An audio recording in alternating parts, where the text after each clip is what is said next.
She fell asleep on the billionaire's shoulder with her resume in hand, and what he did changed her destiny. Before we start the story, leave in the comments what city you're watching from.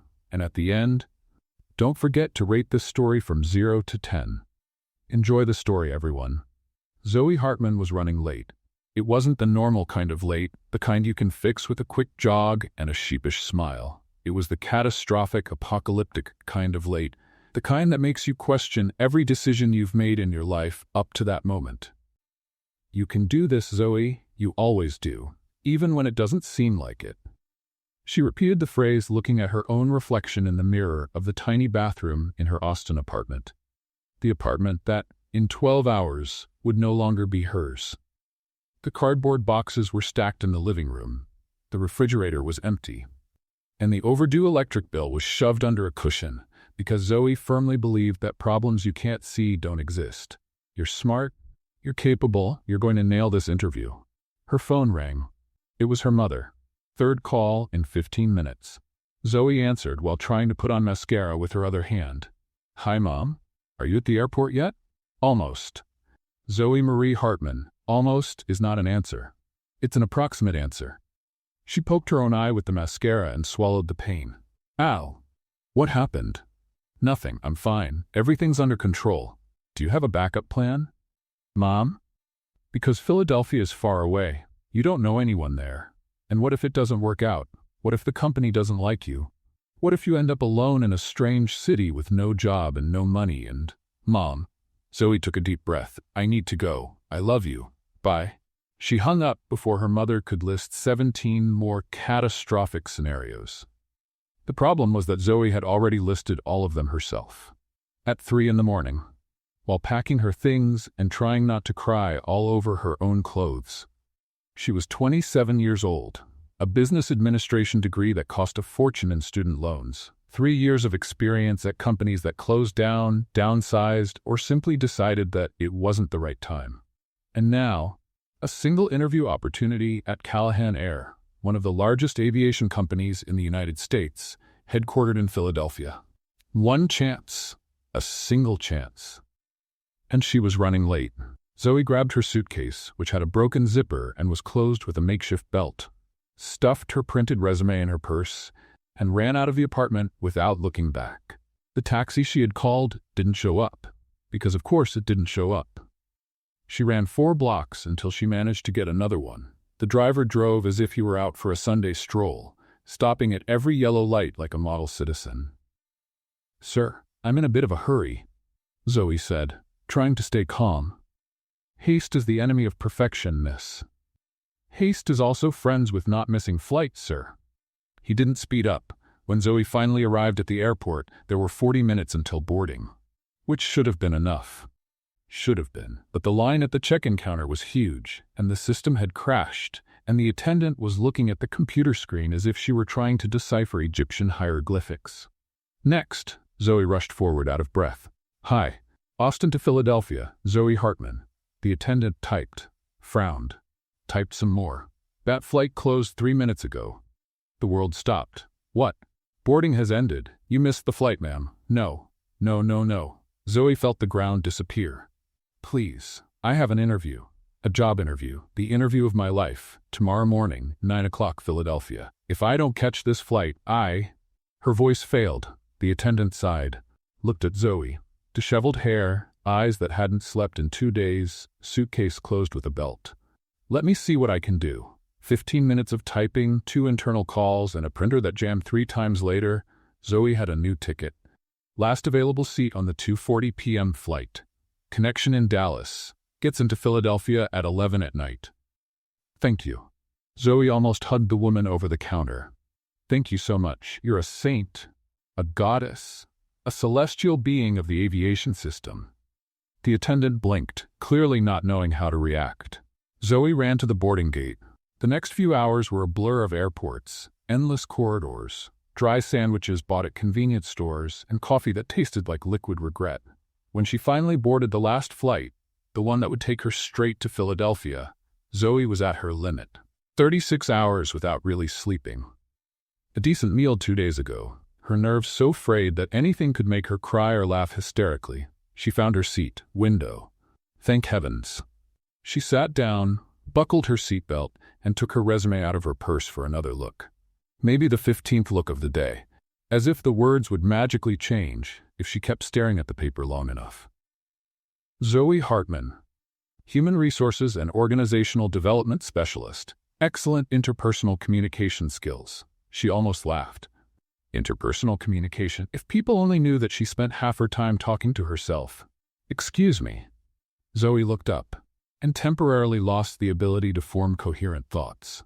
The man standing in the aisle was the kind of person who makes you wonder if you're in a perfume commercial and didn't realize it. Tall, defined jawline, eyes of a cold gray that seemed to analyze everything around with surgical precision. Impeccable suit that probably cost more than everything Zoey owned, including her student loans. That's my seat, he said, pointing to the middle seat. Oh, of course. Sorry. Zoey shrank to the side as he sat down. He moved as if every gesture were calculated, efficient, without wasting energy. It's okay, Zoey. He's just a human being.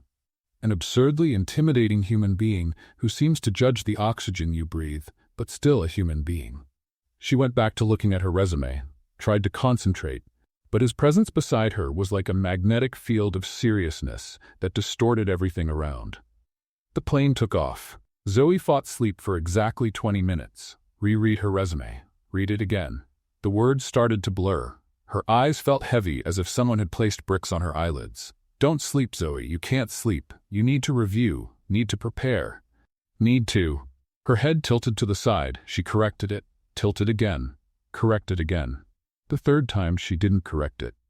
Zoey fell asleep with her resume still in her hand, not realizing that her body, traitorous as it was slowly leaning to the side of the passenger in the suit, onto the shoulder of a complete stranger. Derek Callahan felt the exact moment her head rested on his shoulder. He froze. Derek wasn't the type of man who froze. He had conducted meetings with billionaire investors. He had closed deals that changed the course of entire industries. He had fired senior executives without blinking. But a strange woman sleeping on his shoulder? That wasn't in any procedure manual. He looked to the side slowly, as if any sudden movement might wake her. She was sleeping deeply, her breathing light, her face relaxed in a way that contrasted with the tension he had noticed before. And she was mumbling. Get a job. Prove to everyone I'm not a failure. Derek raised an eyebrow. Mom will see. I'll make it. Just need a chance. Her hand relaxed. The resume slipped in slow motion and fell into the space between the seats. Derek looked at the paper. Looked at her. Looked at the paper again. He shouldn't pick it up. It was an invasion of privacy. It was completely inappropriate. But Derek Callahan wasn't the type of man who left important documents lying on an airplane floor. At least that's what he told himself as he picked up the resume and started reading.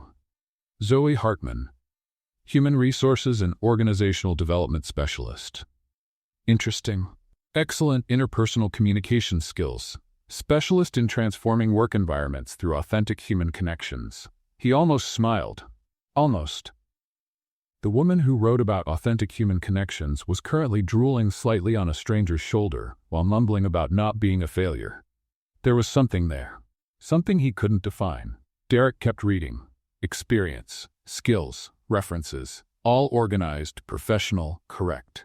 But it was the handwritten note in the corner of the last page that made him stop. You can do this, Zoey. You always do. Even when it doesn't seem like it. He stared at those words for longer than he should have. An hour and a half passed. The captain announced the beginning of descent into Philadelphia. And that's when Zoey Hartman woke up. Woke up with her face stuck to something that smelled like expensive cologne and questionable decisions. It took exactly 3 seconds for her brain to process the situation. First, she was on a plane. Second, she was drooling. Third, she was drooling on the shoulder of a man who looked like he'd stepped off the cover of a business magazine. Zoey pulled away so fast she almost broke her own neck. "Oh my God," she whispered, wiping the corner of her mouth. "Oh my God, oh my God, oh my God." The man beside her didn't move. Kept looking straight ahead, his jaw tense, his eyes fixed on some invisible point. "Great job, Zoey," she mumbled to herself. "You just drooled on a stranger. First impression, 0, minus infinity." Are you okay? He asked, his voice as neutral as a spreadsheet. Zoey froze. Yes, perfectly fine. Great. The air here is very airy. The air is very airy? Seriously, Zoey? Derek raised an eyebrow. Airy. Yeah. Molecules. Oxygen. Things that exist. That's why it's airy. She was digging her own verbal grave and couldn't stop. Sorry about the shoulder, she said, pointing to the stain. It's not a hobby of mine, drooling on strangers. It only happens when I haven't slept in 36 hours and I'm nervous about an interview that could change my life. Derek blinked. I'm talking too much, aren't I? Yes. Right, I'll stop. She didn't stop. She told him about missing the flight, about the move, about not having a backup plan, about containing tired and poorly fed internal crowds. And then she realized the resume was no longer with her. No. She searched frantically, looked under the seat, in her purse, in the space between the seats. Looking for this? His voice cut through the panic. Zoey turned, and there it was, her resume, in his hands. It fell while you were sleeping, Derek explained. Oh. She reached out her hand. Thank you. You're an angel, an intimidating angel in a suit, but still. Their fingers touched for half a second as she took the paper. Did you read it? Zoey asked, her eyes widening. It was open. On the page with skills. Excellent interpersonal communication skills. Zoey wanted to disappear. Interesting, he continued, his tone neutral, for someone who described the last few minutes as the lowest point of adult life. Was that a joke? His face gave no clue. I contain multitudes, she replied. Sometimes they're tired. The corner of his mouth moved, almost imperceptible. The plane landed. Zoey stood up quickly, bumping her knee on the seat in front. It was a pleasure. I mean, it was embarrassing, but thank you, and sorry. I hope I never see you again in my life. She realized what she had just said. That came out wrong. I didn't mean. Good luck with the interview, he interrupted. Zoey stopped talking. For the first time in 10 minutes. Thank you, she whispered. And she ran off that plane, stumbling twice in the aisle, apologizing to a carry-on bag and almost dropping her own passport. Derek remained seated watching her leave.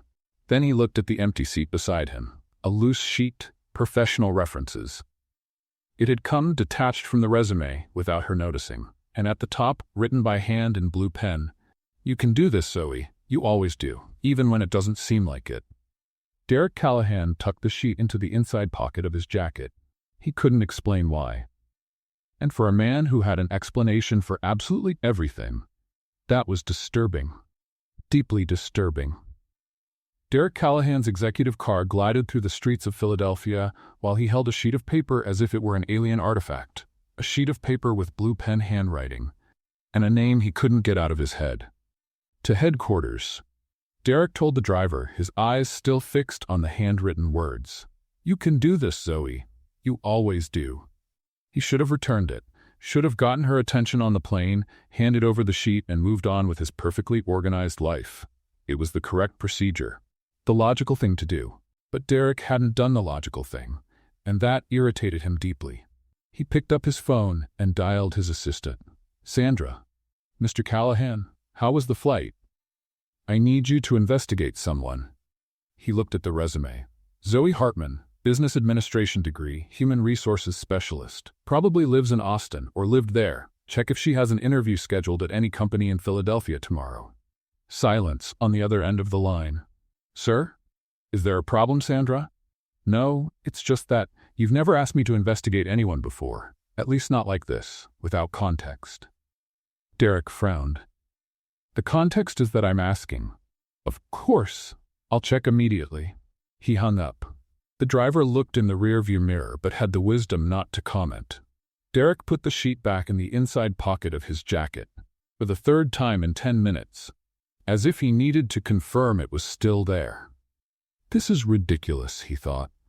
You're the president of a billion-dollar company. You don't become obsessed with strangers who drool on your shoulder.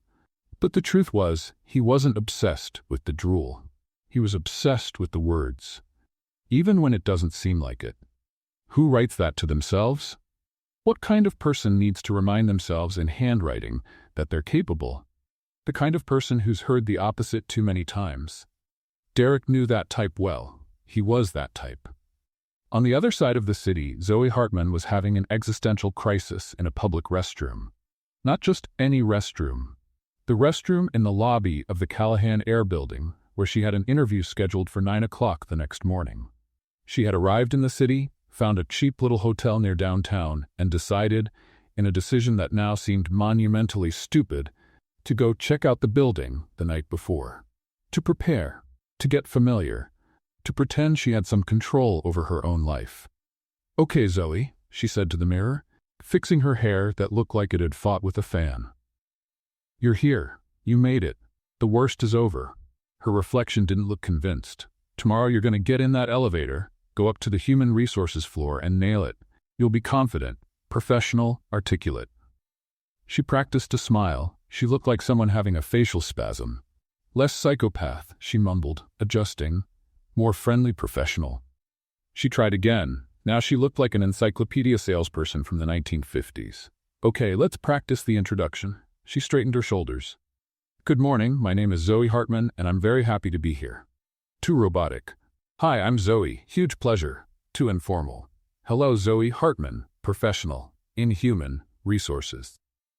Now she sounded like a robot with processing issues. The restroom door opened. A tall, elegant woman with perfectly aligned dark hair and a suit that probably cost twice Zoe's rent walked in and stopped when she saw the scene. Zoe was frozen in a confident professional position, with a crooked smile on her face and her hands extended as if she were about to hug the air. "I was practicing," Zoe said, slowly lowering her hands. The woman raised a perfectly shaped eyebrow. "Clearly. For an interview, tomorrow, here, in this building." Zoe couldn't stop talking. "Not that I regularly hang out in restrooms practicing. That would be weird. I'm normal. Completely normal." "I'm sure you are," the woman said, her tone icy. She walked to the sink, washed her hands with precise movements, and looked at Zoe through the mirror. "Interview for which department?" "Human resources, organizational development." Something passed through the woman's eyes. Something Zoe couldn't identify. "Interesting." The woman dried her hands. "Good luck, then. You'll need it." And she left without looking back. Zoe stood there, her heart racing. Did she say good luck or threatening good luck? She asked the mirror. Because it sounded like a threat. It definitely sounded like a threat. The mirror didn't answer. "Great. Even the mirror doesn't support me anymore." Victoria Hale crossed the lobby with calculated steps, her phone already at her ear. "Sandra, it's me. What did Derek ask you to do?" The assistant hesitated on the other end. "Miss Hale, I don't know if—" "Sandra." Victoria stopped near the executive elevator. "I'm the executive director of this company. Everything that happens here goes through me." Silence. "He asked me to investigate a candidate, Zoey Hartman." Victoria felt something tighten in her chest. It wasn't concern, it was survival instinct. Why? He didn't say, just asked for information about her. He seemed interested. Interested. Derek Callahan didn't get interested in people. He got interested in numbers, contracts, profit margins, not in unknown candidates who practiced interviews in restrooms. "I see. Thank you, Sandra." Victoria hung up. The elevator arrived. She got in, alone, and observed her reflection in the mirrored doors. She had worked 10 years to get where she was. 10 years building her position, her influence, her indispensability. Derek depended on her for everything. Decisions, strategies, even to remember to eat during long meetings. She was the pillar, the constant, the only person he really needed. And now he was interested in a stranger. The doors closed. Victoria smiled at her reflection, a smile that didn't reach her eyes. "Zoey Hartman," she murmured. "Let's see how long you last." At the cheap hotel on the other side of the city, Zoe was lying on the bed, staring at the stained ceiling. "You can do this," she whispered. "You always do." But the voice in her head, the one that always appeared at the worst moments, whispered back, "What if this time you can't?" Zoe closed her eyes. Tomorrow would be the most important day of her life. She just didn't know that the man whose shoulder she had drooled on was the owner of the company where she would be interviewing. And that someone was already planning to make sure she never succeeded. The next morning at 8:47, the elevator stopped on the 41st floor, and Zoe was absolutely certain she was about to faint. She wasn't supposed to be there. The original interview was on the 12th floor, Human Resources Department, with a manager named Patricia. 9 in the morning. Everything organized, everything planned, everything under control. Until the receptionist in the lobby called her by name and said the most terrifying words Zoey had ever heard. "Miss Hartman, there's been a change. Mr. Callahan wants to see you personally." 41st floor. Callahan, the owner of the company, the president, the man whose name was in gold letters on the building's facade. Zoey spent the last 45 seconds in the elevator trying not to hyperventilate. "It's okay," she whispered to herself. "Maybe it's protocol. Maybe he does this with all candidates. Maybe." The doors opened, and Zoey saw the most intimidating room of her entire existence. Glass walls, panoramic view of Philadelphia, a mahogany desk that probably cost more than all the furniture she had ever owned in her life combined. And behind that desk, no, the man from the plane, the man from the shoulder, the man she had drooled on less than 24 hours ago was sitting there, looking at her with those gray eyes that seemed to x-ray her soul. "Miss Hartman," he said, "come in." Zoey took a step. Her legs felt like they were made of expired gelatin. "You," she blurted out before she could control herself. Derek raised an eyebrow. "Me? You're Derek Callahan, president of Billionaire'S." He indicated the chair in front of the desk. "Sit down. You drooled on the company president. You drooled on the company president." Zoey walked toward the chair, or tried to. Halfway there, her foot got tangled in the rug, a perfectly flat rug because of course it was, and she stumbled forward. The folder she was holding flew, papers scattered through the air like graduation confetti. Résumé, recommendation letters, certificates, a receipt from the coffee she had bought earlier, all mixed together in a rain of humiliation. "No," Zoey threw herself on the floor trying to gather everything. No. Derek stood up. "Let me help." "You don't need to. Everything's under control." Clearly it wasn't.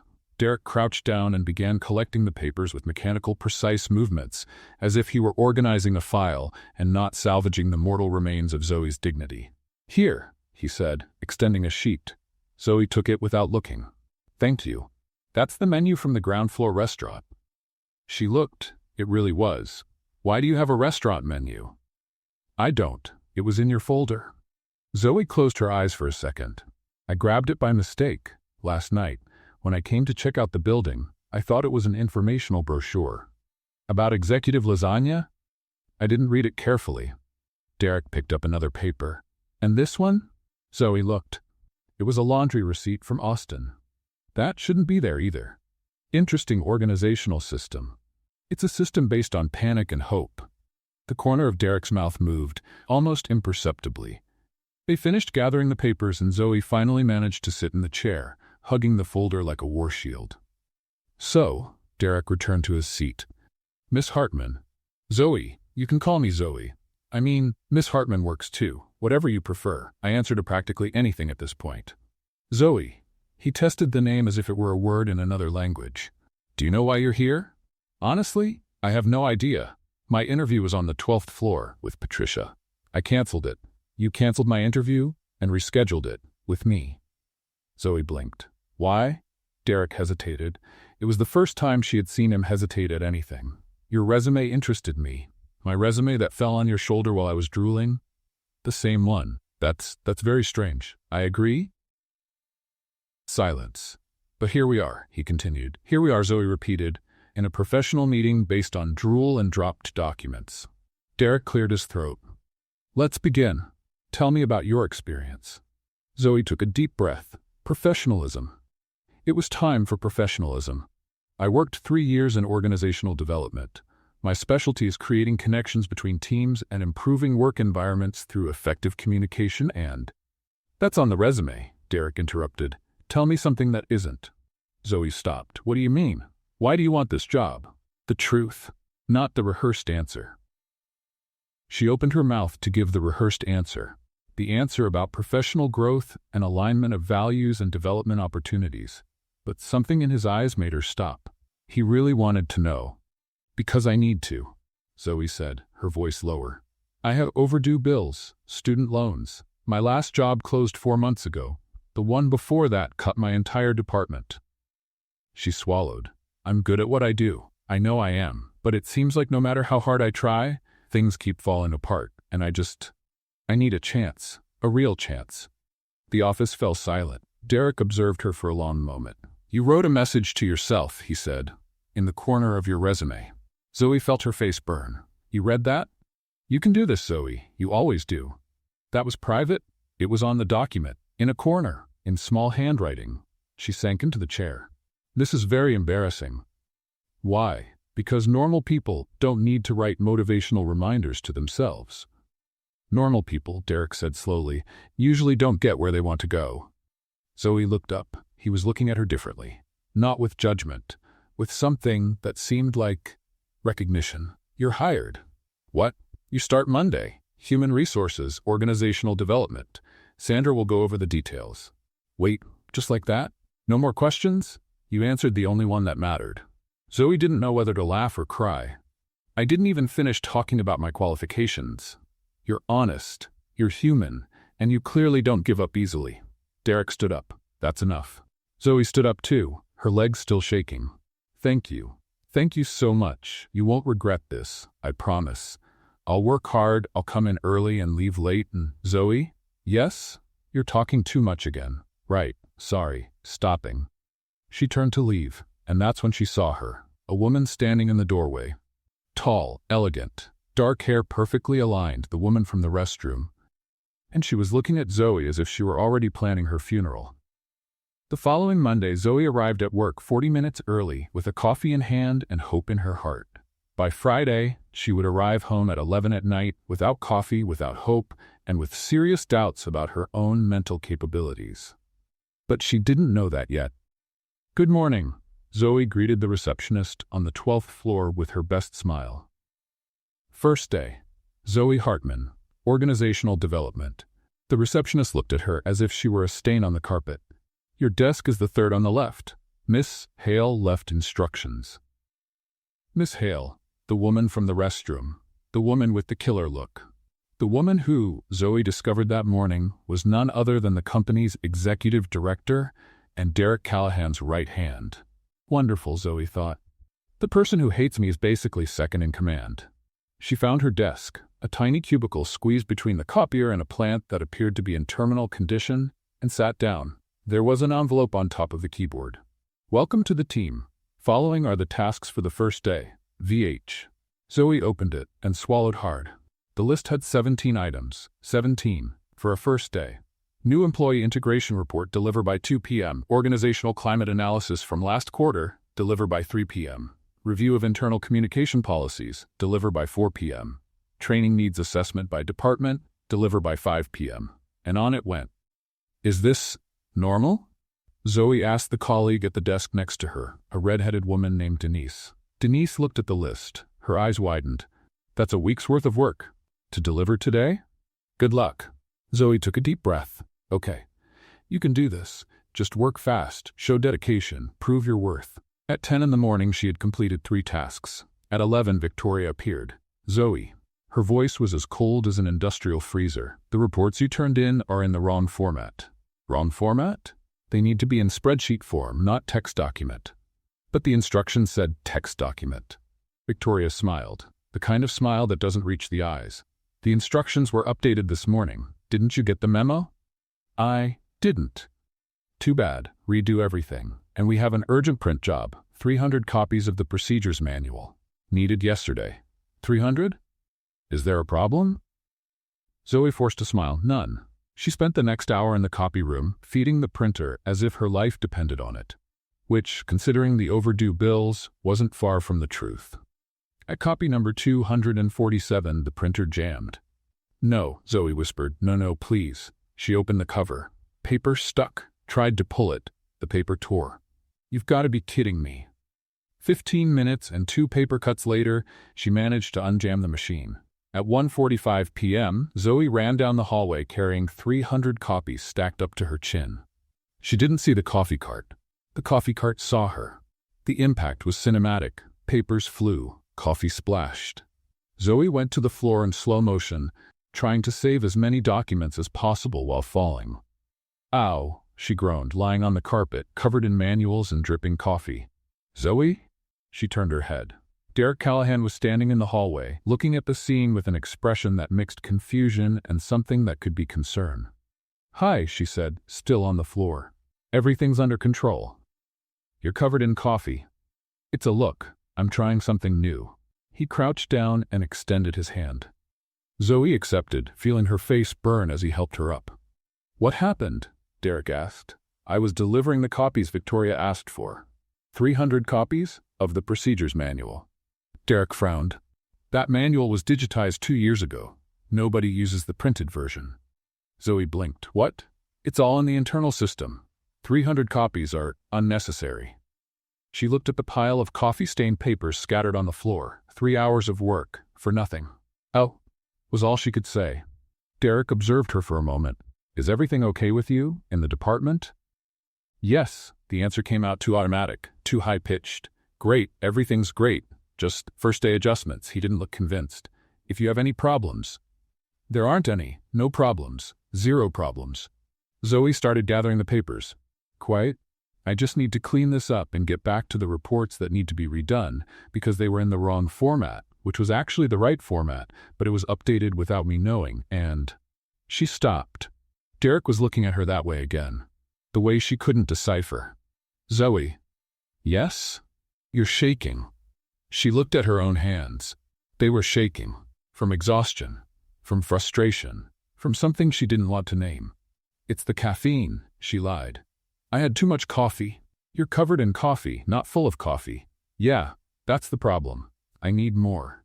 She tried to laugh. It came out more like a sob. Derek opened his mouth to say something, but Victoria appeared in the hallway. Derek, she walked up to them with a radiant smile. The 2 o'clock meeting is confirmed. Her gaze slid to Zoey, to the papers on the floor, to the coffee on her clothes. Any problems here? None, Zoey said quickly. Everything under control. Victoria smiled. Great, because I still need those reformatted reports. By 3, remember? I remember. Wonderful. She guided Derek down the hallway and he looked back once before disappearing into the conference room. Zoey stood there alone, surrounded by ruined papers. You can do this, she told herself. You always do. But for the first time the words sounded empty. That night, at 11 o'clock, Zoey was still at her desk. The office was empty. The hallway lights off. And on her computer, a new email from Victoria had just arrived. The reports contained errors. Redo them. Deadline tomorrow, 7 a.m. Zoey stared at the screen, and for the first time since arriving in Philadelphia, she wondered if she had made a terrible mistake. 2 weeks after the 11 o'clock email, Zoey had developed dark circles that could be classified as historic landmarks. She had also developed an impressive ability to appear functional while operating on 3 hours of sleep and a diet based exclusively on vending machine coffee and granola bars she found forgotten in her purse. But that Thursday, at 5 in the afternoon, something different happened. Derek Callahan appeared at her desk. Zoey, she jumped out of her chair, knocking over an empty mug. Mr. Callahan. Hi, hello, good afternoon. She picked up the mug. Can I help you? I need to review the organizational climate project data. He looked around the open office where at least 15 people were pretending not to be listening. Not here. Where then? Walking. Zoey blinked. Walking? I think better in motion. Oh, right. Normal. People do that, walk and think at the same time. She was talking too much again. Let me get my coat. She was already wearing 2 coats, one on top of the other. Because the heater in the cheap apartment she had rented didn't work properly, and she still hadn't thawed out since morning. Derek looked at the coats. Are you adequately bundled up? I'm like an onion, multiple layers, maximum thermal protection. Right. They walked to the elevator in silence. Zoey felt the stares of all her colleagues on her back, and one specific stare coming from Victoria's glass office that burned more than the others. Outside, the Philadelphia air was freezing, but the late afternoon sun painted the historic buildings in shades of orange and gold. Zoey had never noticed how beautiful the city was. She had been too busy surviving to notice. So, Derek began, walking beside her with precise strides. The organizational climate data. Yes, I finished the analysis yesterday, or early this morning, but who was counting? Satisfaction rates dropped 12% in the last quarter. Why? Communication. People don't feel like they're being heard. Departments work in isolation. Nobody knows what anyone else is doing. Derek was silent for a moment. And what do you suggest? Monthly interdepartmental meetings. Not the boring ones with endless presentations, real meetings where people can talk. Zoey gestured as she walked, and an anonymous suggestion channel. Sometimes people are afraid to speak directly. Afraid of what? Zoey hesitated. Of retaliation, of seeming weak, she almost said, of people like Victoria, but swallowed it, of judgment. Derek observed her from the side. Are you afraid of judgment? Everyone is. I'm not. Zoey laughed. You're the president. You can do whatever you want. That doesn't mean absence of judgment. It means people judge silently. She stopped walking. He stopped too. That was surprisingly profound, Zoey said. You seem surprised. It's just that you have this look of... She gestured vaguely at his face. Human spreadsheet, all logical and calculated. Human spreadsheet, with all due respect. The corner of his mouth lifted minimally. You're very honest. It's a flaw or a quality, depends on the day. They started walking again. They passed an old square with a fountain that didn't work and iron benches painted green. Can I ask you something personal? Derek said suddenly. Zoey almost stumbled. You can. Why do you write messages to yourself? The motivational messages? Yes. She shoved her hands in her pockets. The two coats suddenly didn't seem warm enough. Because sometimes I forget. Forget what? That I'm capable. Her voice got lower. I spent my whole life trying to prove I belonged somewhere. Anywhere. And every time I thought I had made it, the place disappeared. The company closed, the department was cut, the project was canceled. She looked at the buildings around them. So I started writing, to remind myself, because if I don't believe in me, who will? Derek was silent for so long that Zoey thought she had said too much. Again, sorry, she said, that was too heavy for a work walk. No, I understand, he said, and the simplicity of the phrase caught her by surprise. More than you imagine. They looked at each other. The late afternoon sun lit Derek's face in a way that made him seem almost soft. Almost human. Are you cold? He asked. I'm wearing 2 coats. I know, but you're shaking. That's nervousness, not cold. Why? Because you're being nice and it disorients me. Derek looked genuinely confused. Nice is disorienting? Coming from you? A little, yes. He took off his own coat, an overcoat that probably cost more than Zoey's rent, and extended it to her. I'm already wearing 2, she reminded him. Derek looked at the coat in his hands, then at her. Then at the coat again. Right, he said, not knowing what to do. This is logistically complicated. Zoey laughed, a real laugh for the first time in weeks. You tried. That counts. He put the coat back on, looking almost embarrassed. Derek Callahan. Embarrassed. The world really is upside down, Zoey thought. Across the square, hidden behind a pillar, Victoria Hale watched the two of them. Saw Derek offer the coat. Saw Zoey laugh. Saw something in his eyes she had never seen in 10 years working by his side. Something dangerous. Something that needed to be eliminated. She pulled out her phone and typed a quick message to Sandra, Derek's assistant. Need access to Zoey Hartman's project files. All of them. The response came in seconds. Sending now. Victoria smiled. The girl wanted to prove she belonged somewhere? Well, Victoria was going to make sure she didn't belong anywhere. Meanwhile, in the square, Zoey and Derek continued walking, unaware that they had just put an invisible target on both their backs, and that the person aiming never missed. 3 days after the walk through the city, Zoey discovered that Derek Callahan worked late. Very late. Like 10 o'clock on a Tuesday night, with the entire building empty and only the emergency lights on in the hallways. Late. She was also working late, not by choice, but because Victoria had accidentally deleted half the files from the organizational climate project, and Zoey needed to redo everything from scratch. At least that's what she thought had happened. Accidents happen. Computers fail. Files disappear. 3 times in the same week, Zoey? Really? She shook her head and kept typing. That's when she heard footsteps in the empty hallway. Zoey? Derek appeared in the office entrance, his jacket hanging on his arm, his tie loosened. He looked almost disheveled, by his standards at least. Mr. Callahan. She straightened in her chair. What are you doing here? I work here. Yes, but it's 10 at night. And you're here because my files disappeared and I need to redo the report for tomorrow morning. Derek frowned. Disappeared? Yeah, for the 3rd day in a row. Zoey forced a smile. I think my computer hates me, or the universe does, probably both. He walked to her desk and looked at the screen. Did you save backup copies? I did, on the server, which was also corrupted apparently. That's statistically unlikely. I know, but here we are. Derek observed her for a long moment.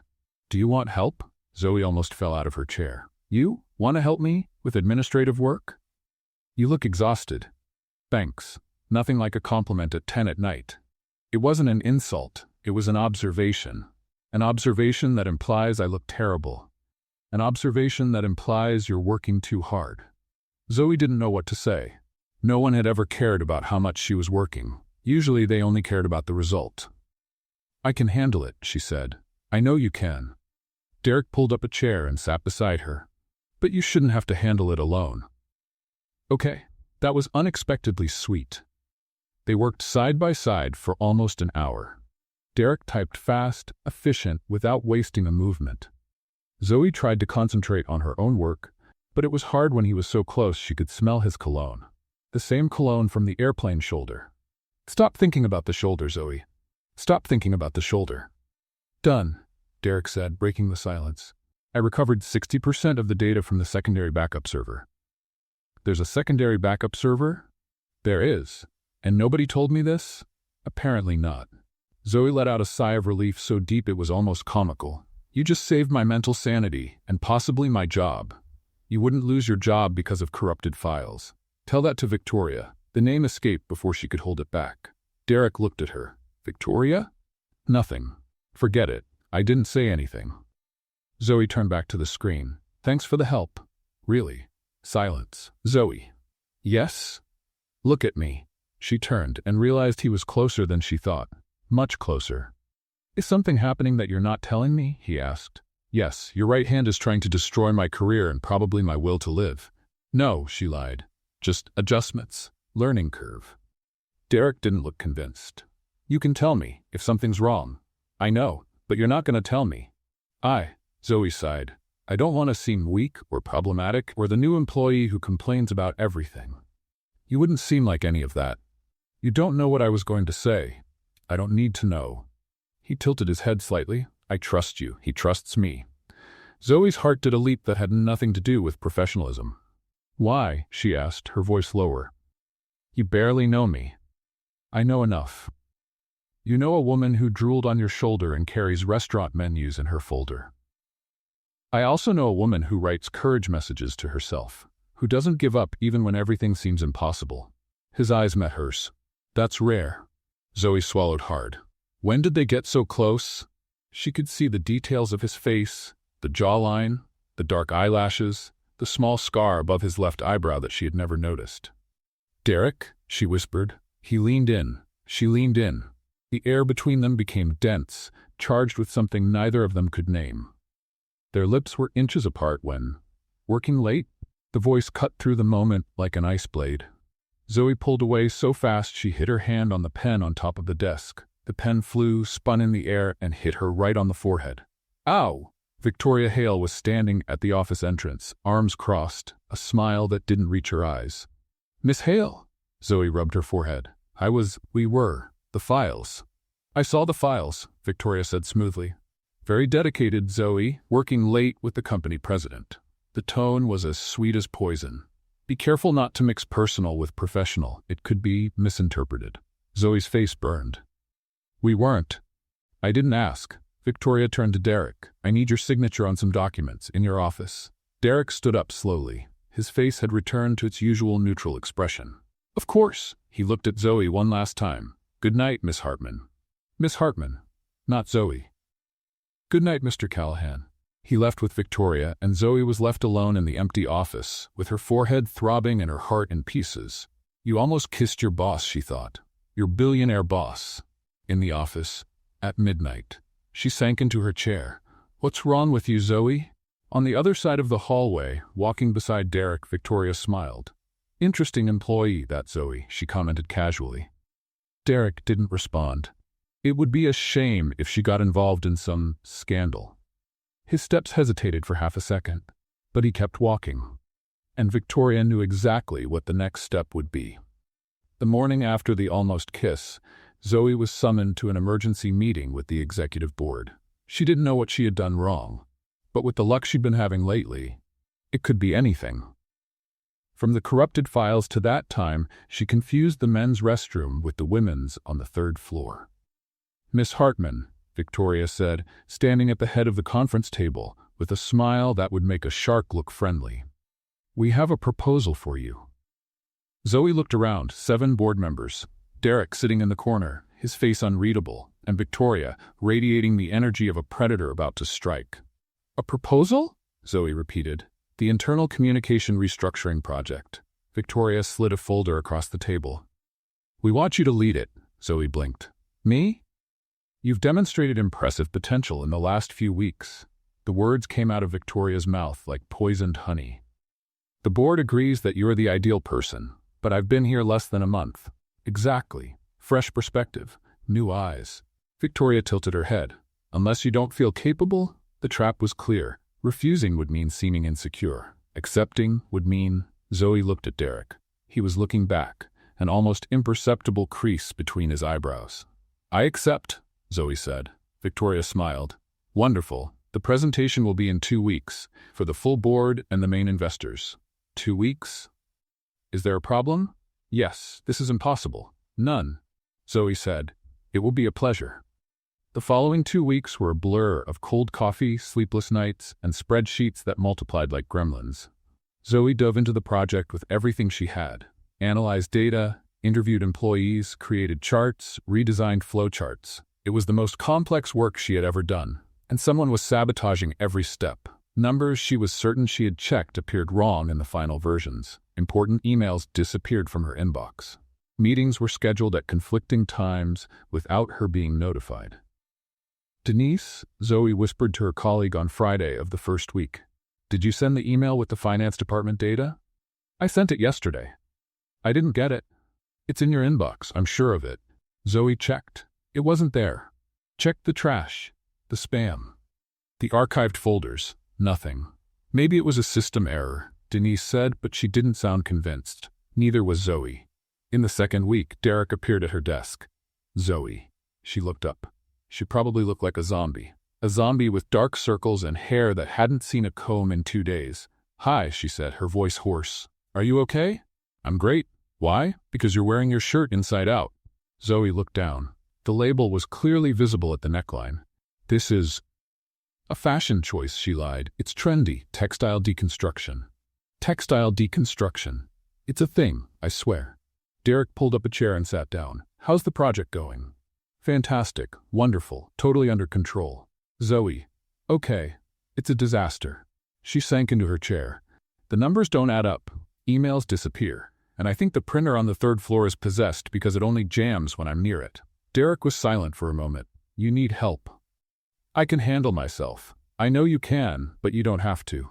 Zoey looked at him. He seemed genuinely concerned. In his way, in the robotic and awkward way that was strangely charming. "I could," Derek began, clearly uncomfortable. "Offer support."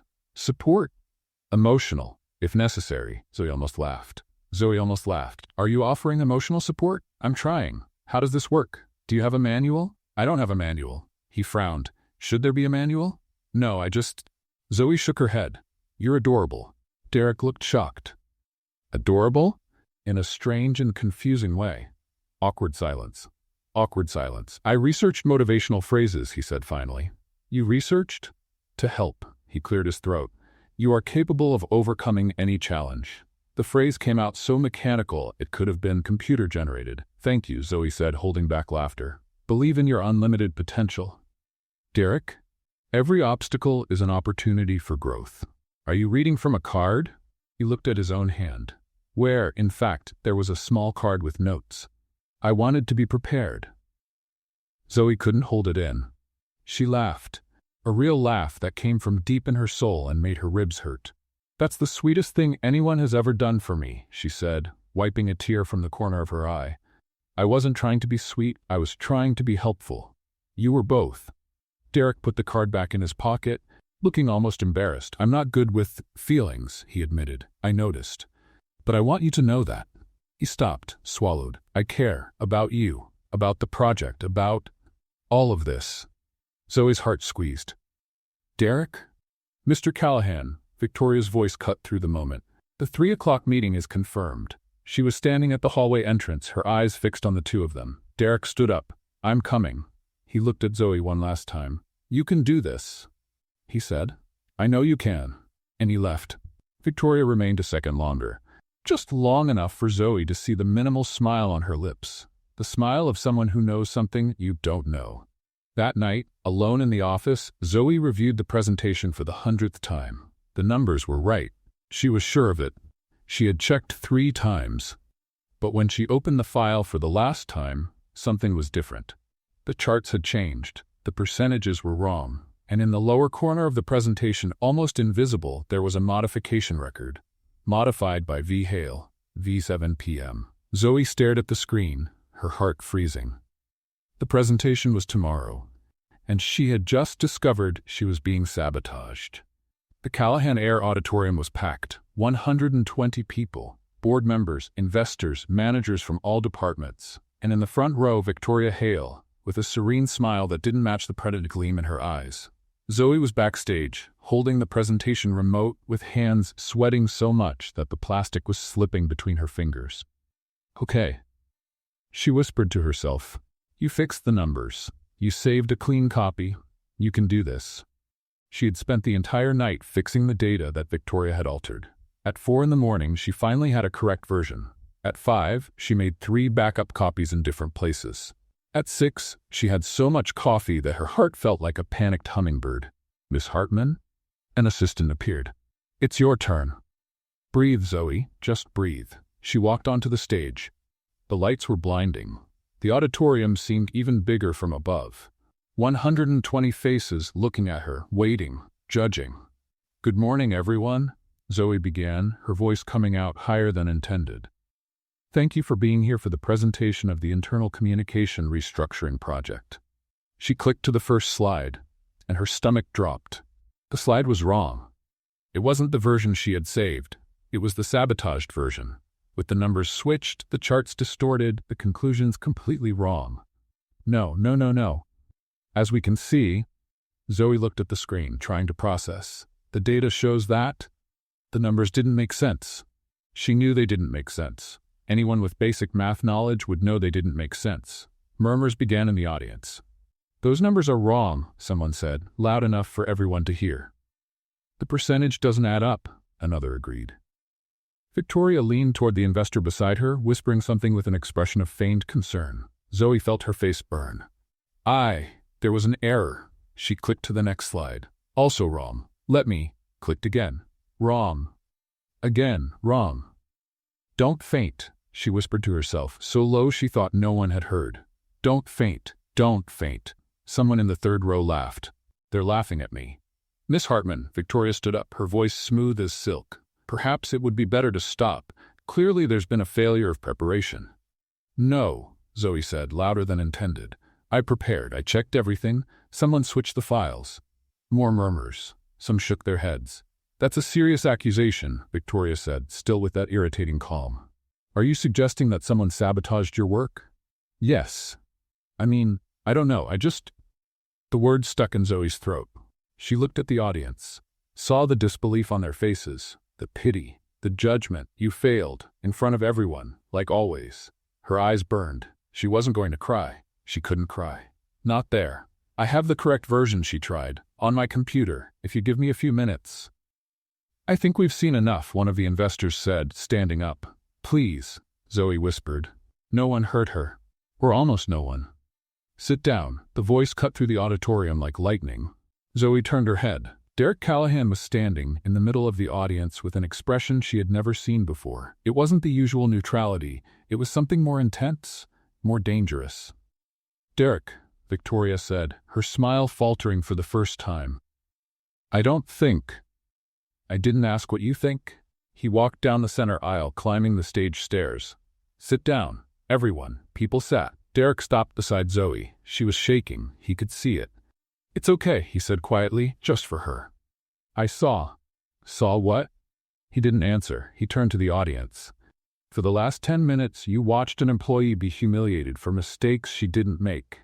His voice was calm, but carried a weight that silenced even the murmurs. "I'd like to show you something." He pulled a flash drive from his pocket and connected it to the auditorium computer. On the screen appeared a system log. "These are the modification logs from the company server," Derek explained. At 11:47 p.m. last night, Miss Hartman's presentation files were modified. He clicked. The user responsible for the modification was V. Hale. The silence in the auditorium was absolute. Victoria stood up. "This is absurd, I never—" "Here are the emails you redirected away from her inbox," Derek continued, clicking to the next slide. "And here, the original reports that you altered in her first week." Another click. "And here, the instructions you changed without notifying her, causing the delays for which you blamed her in private meetings." Zoey was frozen. He knew. All this time, he knew. "Derek," Victoria took a step forward, the mask finally falling. "You can't be serious. I built this company by your side for 10 years. And for the last 2 months, you tried to destroy an employee because you felt threatened." His eyes were cold. "This ends now. She's just a nobody. A girl you met on a plane. She's the most honest person who's ever walked into this company." Derek looked at Zoey. "And you tried to break her because you can't stand that someone is genuine in a world you made toxic." Victoria opened her mouth, closed it, opened it again. "You're going to regret this," she said finally. "I doubt it." 2 security guards appeared at the side doors of the auditorium. Victoria looked at them, then at Derek, then at Zoey. "This isn't over," she hissed, and she left, escorted, leaving behind a deafening silence. Derek turned to the audience. "The presentation will be rescheduled for next week, with the correct data. Dismissed." People began to leave, murmuring among themselves, looking at Zoey with expressions ranging from shock to admiration. When the auditorium finally emptied, Zoey was still standing on the stage, shaking. "You knew," she whispered. "All this time." "I suspected," Derek said. "I needed proof. Why didn't you tell me?" He was silent for a moment. "Because I needed it to be public, so no one would doubt you." Zoey felt the tears finally escape. "Thank you," she whispered. Derek reached out and with a gentleness she didn't expect from him, wiped a tear from her face.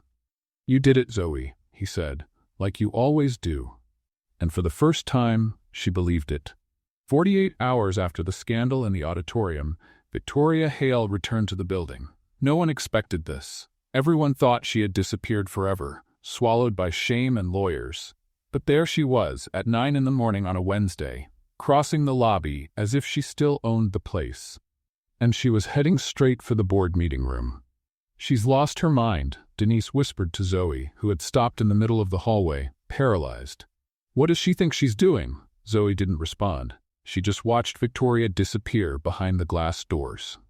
10 minutes later, a message arrived on every computer in the company. "Extraordinary meeting. All employees, main auditorium, immediately." The auditorium was even more packed than on the day of the disastrous presentation. Employees from all floors squeezed into the chairs and aisles. The air was charged with tension and curiosity. Zoey found a spot in the back, trying to stay invisible. It didn't work. "That's her," someone whispered. "The girl from the presentation." "The one who almost fainted?" "The one Derek defended." Zoey wanted to crawl under her chair. The side doors opened and Victoria walked onto the stage, followed by 2 board members who looked deeply uncomfortable. "Thank you all for coming," Victoria began, her voice controlled, her smile sharp. "I know the last few days have been confusing, and I'm here to clarify some misunderstandings." Murmurs in the audience. "What happened at the presentation 2 days ago was regrettable," she continued, "but the narrative that spread doesn't match reality." Zoey felt her stomach sink. "The truth is, I was the victim of a setup." Victoria looked directly at where Zoey was sitting. A setup orchestrated by an ambitious employee who used questionable methods to get close to the president of this company. The silence in the auditorium was deafening. "Zoey Hartman wasn't hired on merit," Victoria said, each word loaded with venom. "She was hired because she seduced Derek Callahan.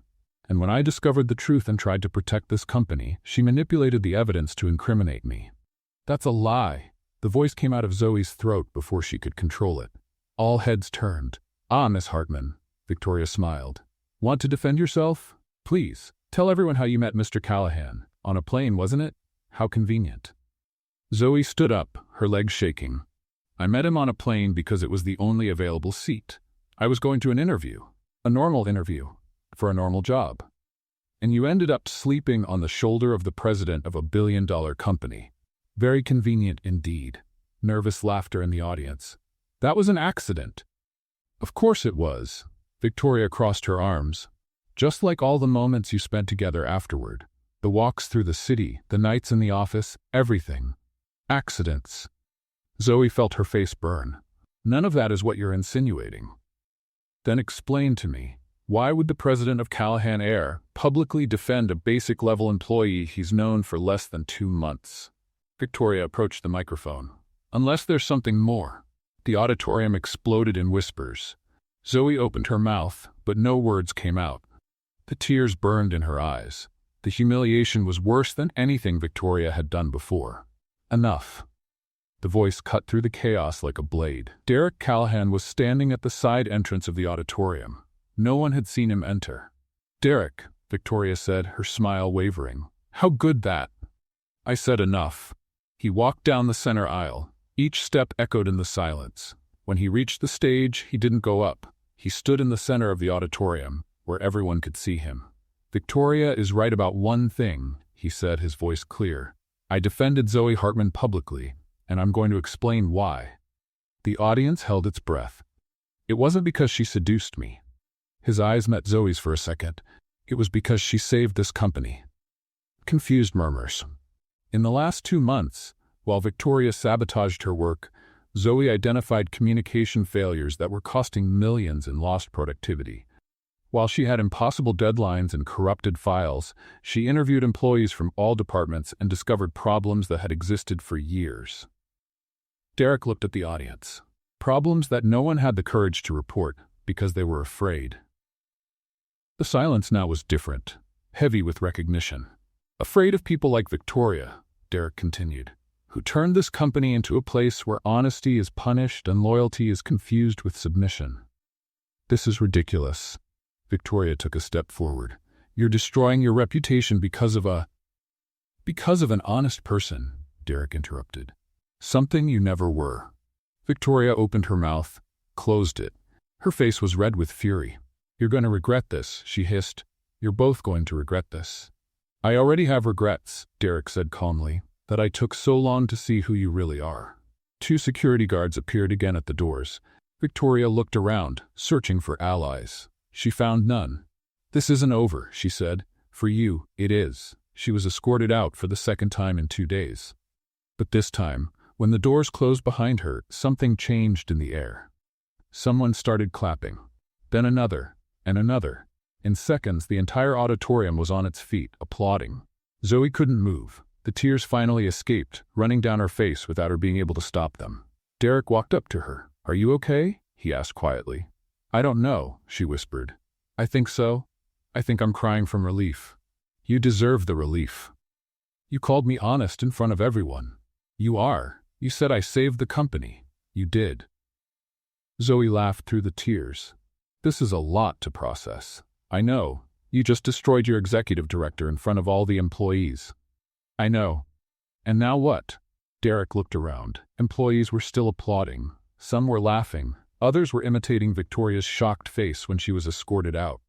A man from finance had even stiffened his jaw and raised his nose in a frighteningly accurate way.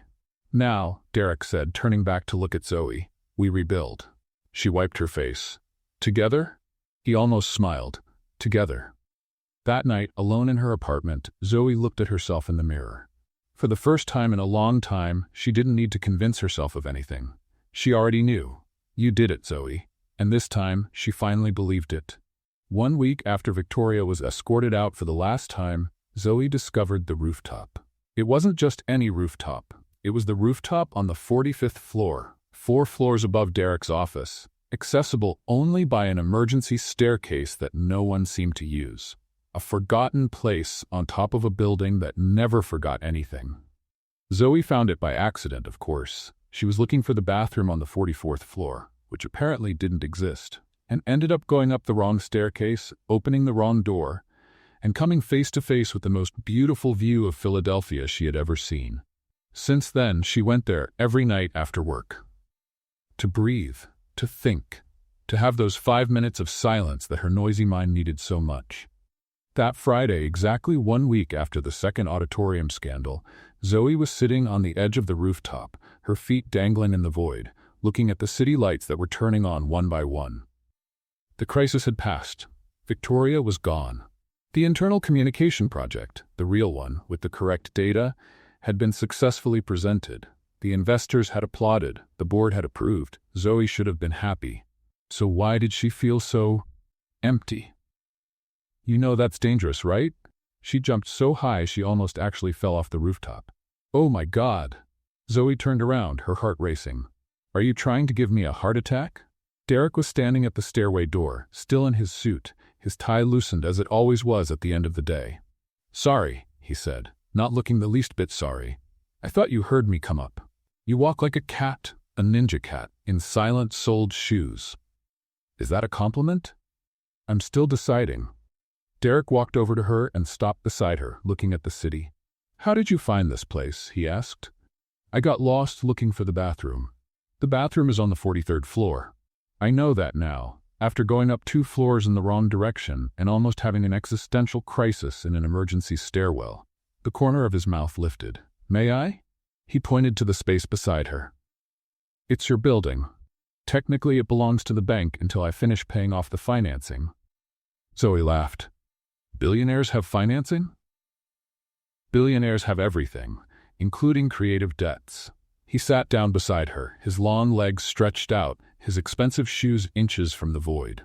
They stayed in silence for a moment, the kind of silence that wasn't uncomfortable, just present. Why do you come here? Derek asked finally. Because it's quiet. Zoey looked at the lights. In my head it's never quiet. There's always a voice talking, planning, criticizing, reminding me of everything I did wrong. But up here, she shrugged. Up here the voice gets quieter.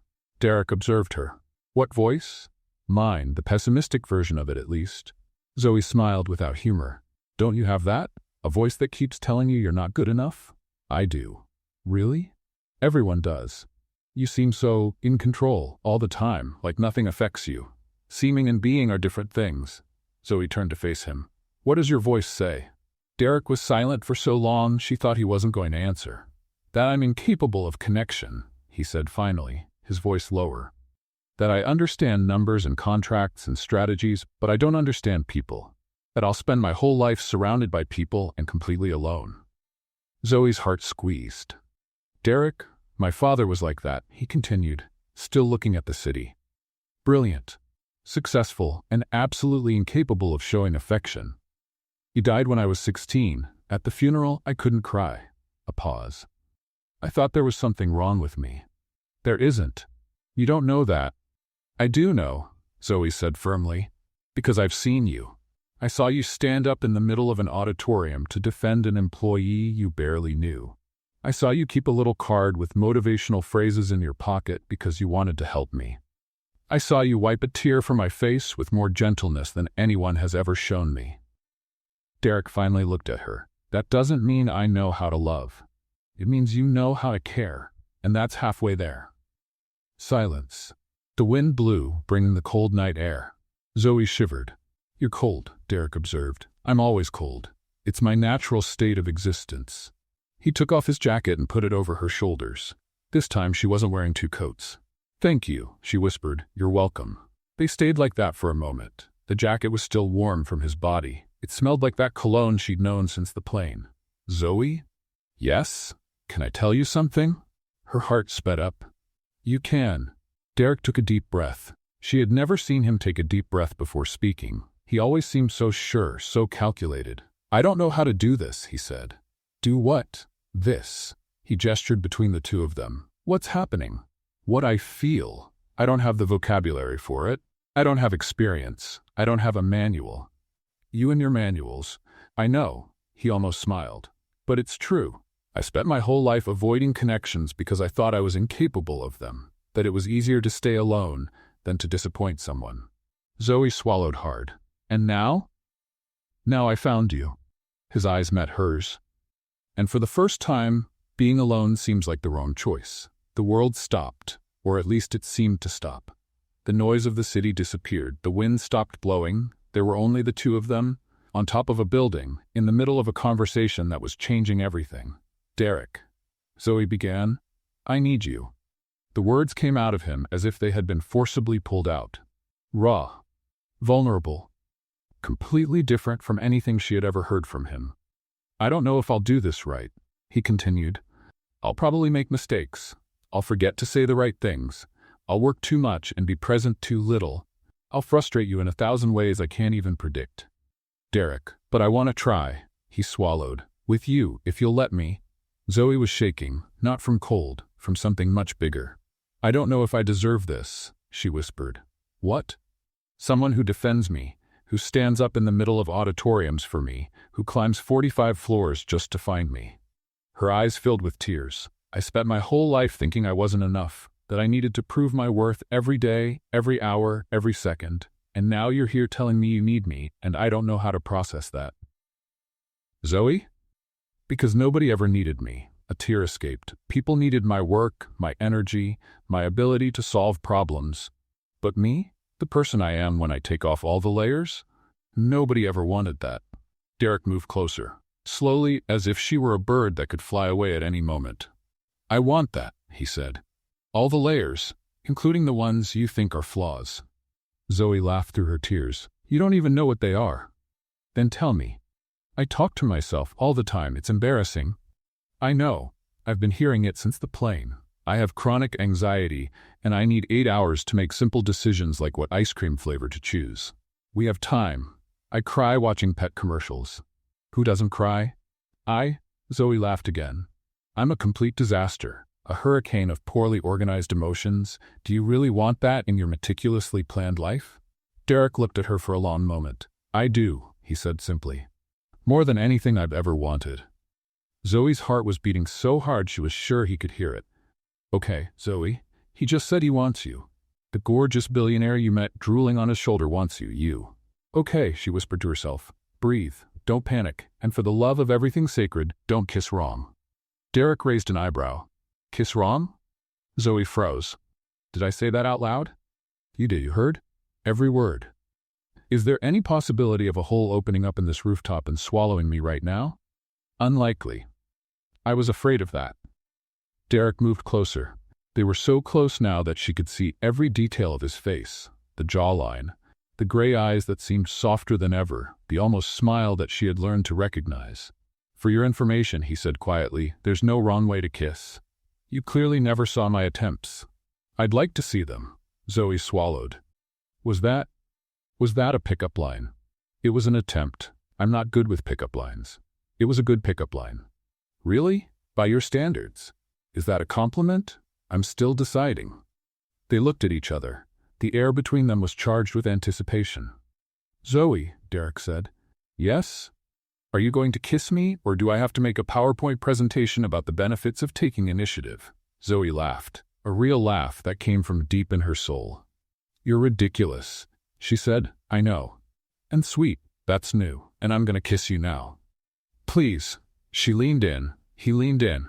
And when their lips finally met, it wasn't perfect. It was awkward. Her nose bumped his. She laughed in the middle of the kiss. He smiled against her mouth. But it was real, and it was theirs. When they separated, Zoey was smiling so openly that her face hurt. "So?" she asked. "Wrong kiss?" "It was the best wrong kiss of my life. You're very good with words when you want to be." "I have my moments." She rested her forehead against his. "And now?" she whispered. "Now," Derek said, "we figure it out together. Even if it's hard? Especially if it's hard." Zoey closed her eyes. "You did it, Zoey, you always do." But this time, she didn't need to tell herself, because she had someone beside her who believed it too. They stayed on the rooftop for another hour, talking about everything and nothing, laughing at jokes that only made sense to the two of them. When they finally went down, holding hands, Zoey stopped in the hallway on the 41st floor. "Derek?" "Yes?" "Do you still have the card?" "What card?" "The one with the motivational phrases." He hesitated. "Maybe." "Can I see it?" Derek reached into the inside pocket of his jacket, the same jacket that was still over Zoey's shoulders, and pulled out a crumpled card that had clearly been handled many times. Zoey read out loud, "You are capable of overcoming any challenge. Believe in your unlimited potential." Every obstacle is an opportunity for growth. She looked at him. You really researched this? At 3 in the morning, on a night when I couldn't sleep because I was worried about you. Her heart melted. Can I keep it? Why? Because it's the most romantic thing anyone has ever done for me, and I want to keep it forever. Derek looked at her for a moment. You can, he said finally, but with one condition. What? You need to teach me how to write better motivational messages, because these clearly came from a generic self-help website. Zoey laughed. Deal. She put the card in her pocket, and she knew, in that moment, that she had found something she never expected to find. Not just a job, not just a city, not just a future, but someone who chose her. Exactly as she was. That night, when Zoey got home, she found a message on her phone, from Derek. Forgot to mention, Monday's board meeting will announce a promotion. You should be there. Zoey stared at the screen. A promotion? Before she could respond, another message arrived, and this time, try not to trip on the rug. She laughed alone in the empty apartment, and for the first time since arriving in Philadelphia, the silence didn't feel lonely. The following Monday, Zoey was promoted to Director of Organizational Culture. She discovered this when she arrived at work and found a new sign on the door of a room that didn't exist before, or that she had never noticed, which was equally possible given her history of getting lost in the building. Is this a joke? She asked Denise, who was standing beside her with a huge smile. It's your new office. I have an office? With a window? A window? And a plant. Zoey looked inside.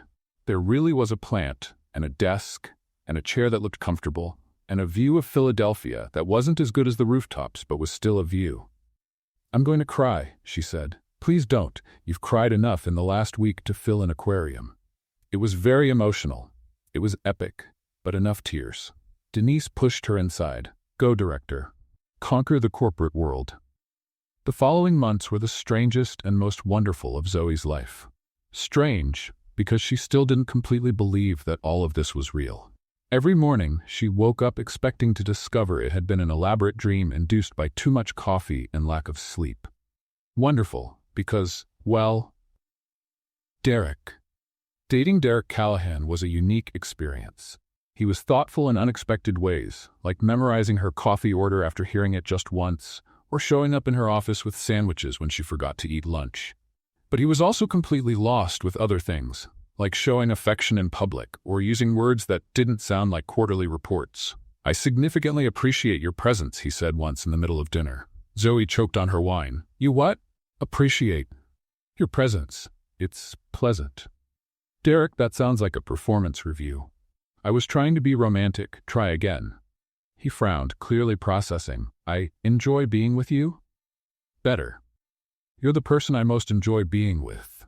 See, that wasn't so hard. It was extremely difficult. My palms are sweating. Zoey laughed so hard she almost knocked over her glass. But not everything was easy. 3 months after the first kiss on the rooftop, Zoey woke up at 3 in the morning in a panic. She was at Derek's apartment, a place that still intimidated her with its minimalist decor and lack of clutter. She sat up in bed, her heart racing, trying to breathe. Derek woke up immediately. What's wrong? Nothing. Go back to sleep. Zoey, She rubbed her face. Had a nightmare. About? You realizing you made a mistake. Derek sat up beside her. What kind of mistake? Me. Her voice trembled. You realizing I'm not worth the work, that I'm too complicated, that you deserved someone more balanced. Silence. Zoey, Derek said finally. Look at me. She looked. I was never anyone's choice, he said, his voice lower than she had ever heard. In school, I was the weird one. In college, I was the antisocial one. At work, I was the boss nobody could read. A pause. Women were interested in my money, my position, what I represented. But in me, in the man who doesn't know how to express emotions and find spreadsheets more comfortable than conversations? Zoey swallowed hard. Derek? You were the first person who chose me. His eyes shone in the darkness. Not the president, not the billionaire, me. The awkward man who researches motivational phrases at 3 in the morning because he doesn't know what to say. A tear ran down Zoey's face.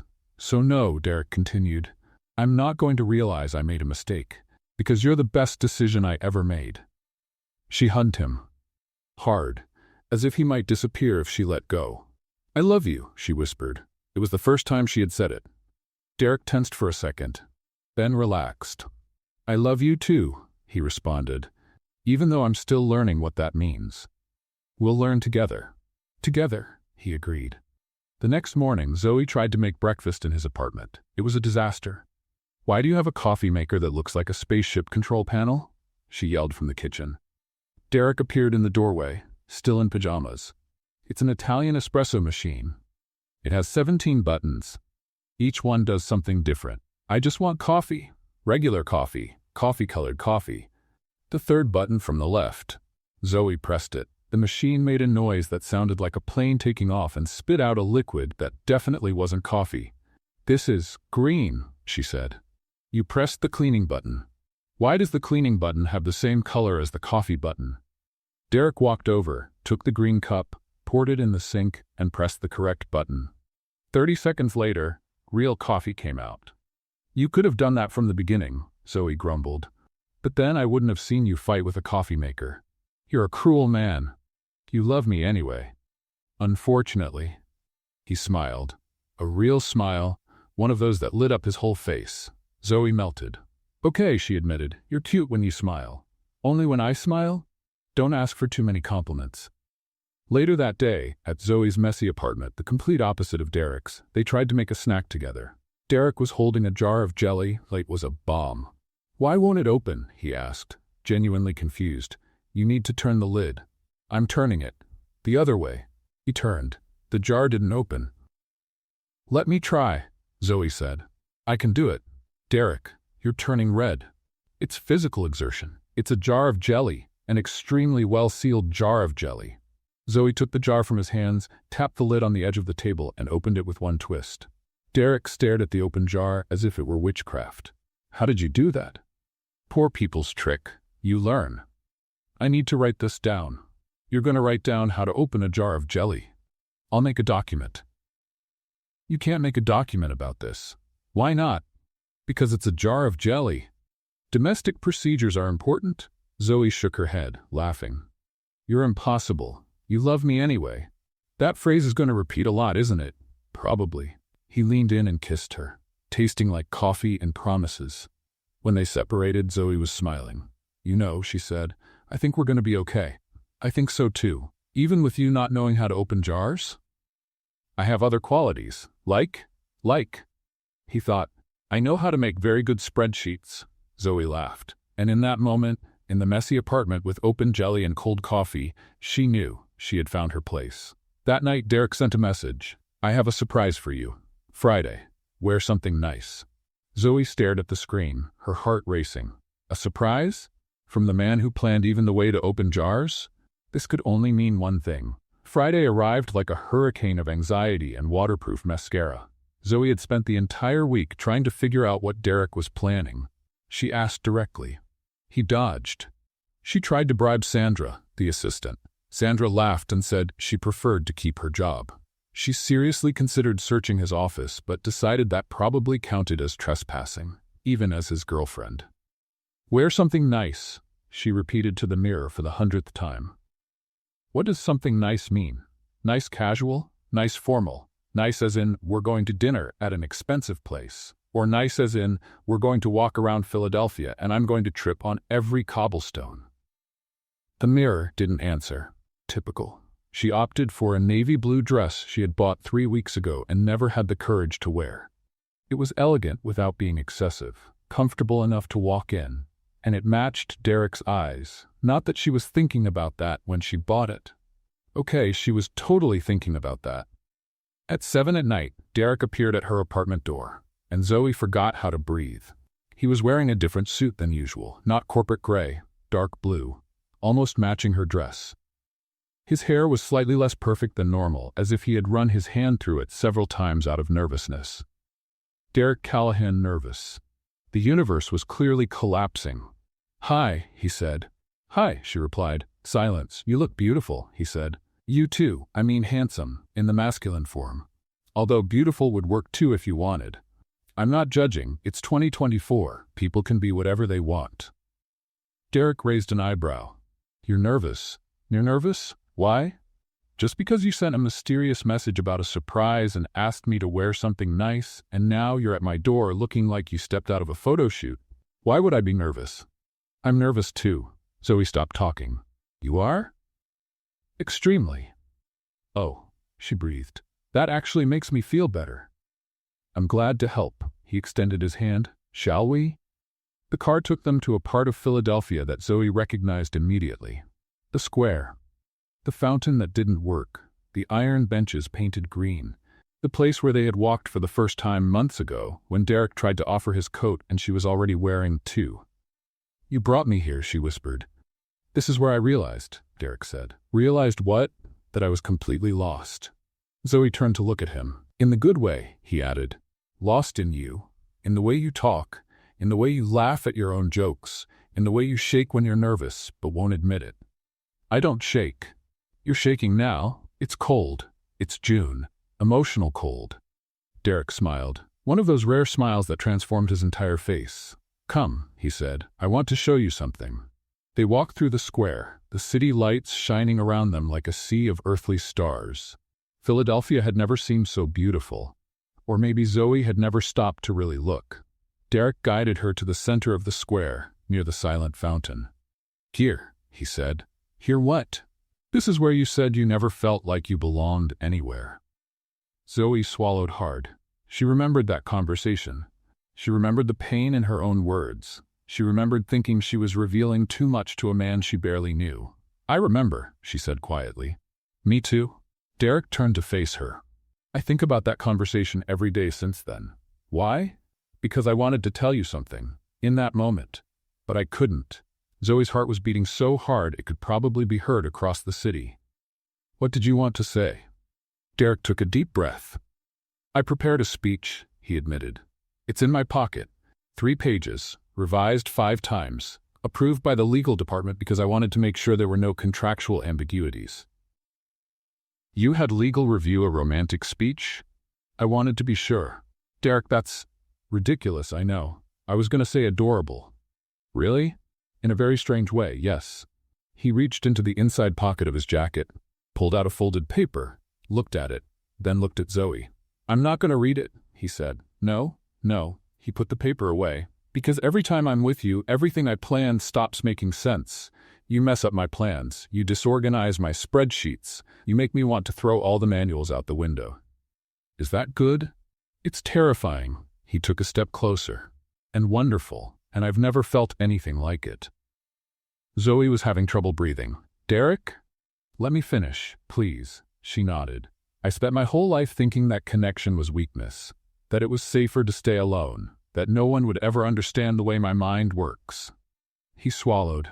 And then you showed up, sleeping on my shoulder, drooling on my Italian suit, talking to yourself about failure and hope and all the things I felt but never had the courage to admit. A tear ran down Zoey's face. She didn't even try to wipe it. You showed me that vulnerability isn't weakness, Derek continued. That asking for help isn't failure. That loving someone is the bravest thing a person can do. He reached into his other pocket and pulled out a small velvet box. The world stopped. Derek, Zoey whispered. He tried to kneel, and his jacket got caught on his pants. Ow, he muttered, trying to free himself. Wait, this wasn't supposed to happen like this. Zoey started to laugh. She couldn't help it. Don't laugh, Derek said, still struggling with the fabric. Sorry, it's nerves. I rehearsed this 12 times. 12. And in none of them did the jacket get caught. I wasn't wearing this jacket in the rehearsals. Finally, he managed to kneel. His jacket was wrinkled, his hair messy, his expression a mixture of frustration and determination. It was perfect. Zoey Hartman, he said, opening the box. I don't know how to do this right. I'll probably mess up 1,000 times. I'll forget important dates and work too much and say things that sound like reports when they should sound like poetry. Derek? But I love you. In a way I didn't know I was capable of loving, and I want to spend the rest of my life learning to be better, with you, for you. He swallowed. Zoey Hartman, will you? Yes. He stopped. What? Yes. The answer is yes. I didn't even finish asking. You were going to ask if I want to marry you? I was. Then yes. Derek blinked. Just like that, without letting me finish the speech? You already said the important part. Zoey crouched down to his level.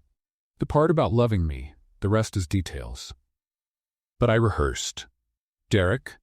Yes? Shut up and kiss me. He kissed her. It was awkward because he was still kneeling and she was half crouching and neither of them was sure where to put their hands. Zoey lost her balance and almost fell. Derek caught her. They both laughed in the middle of the kiss, and it was perfect. Absolutely, completely, wonderfully perfect. When they finally separated, Zoey was crying and laughing at the same time. Are you okay? Derek asked. I'm great. She looked at the ring, a simple diamond, elegant, exactly her style. You chose this by yourself, with some consultation from Denise. You asked Denise for help? She said if I chose alone, I'd probably buy something that looks like a spreadsheet. Zoey laughed. She's not wrong. Derek put the ring on her finger. It fit perfectly. You figured out my size? Zoey asked. I may have measured your finger while you were sleeping. That's creepy. I prefer the term strategic. You're impossible. You're going to marry me anyway. I am. She looked at the ring on her own finger, then at him. I'm going to marry you. They stood up, hands intertwined, under the lights of Philadelphia. You know, Zoey said, when I fell asleep on your shoulder on that plane, I thought it was the worst moment of my life. And now? Now I think it was the best accident that ever happened to me. Derek smiled. Me too. They stood there, in the square where everything had started to make sense. Two disasters who had somehow found each other and decided to be disasters together. And while the lights of Philadelphia shone around them, Zoey whispered to herself, from a lifetime's habit, You did it, Zoey. You finally did it. Derek heard. I know, he said. I always knew you would. And for the first time, she didn't need to convince herself of anything, because she finally belonged to someone, and to herself. What did you think of the story of Zoey? A clumsy girl who fell asleep on the shoulder of a complete stranger during a flight and woke up drooling on the suit of Derek Callahan, the most serious and intimidating billionaire CEO in Philadelphia, a man who barely smiled, didn't understand emotions, and thought spreadsheets were more comfortable than people. Leave your opinion in the comments. On a scale of 0 to 10, what rating would you give this story? Don't forget to subscribe to the channel and turn on the notification bell to receive more exciting stories like this one. See you in the next one.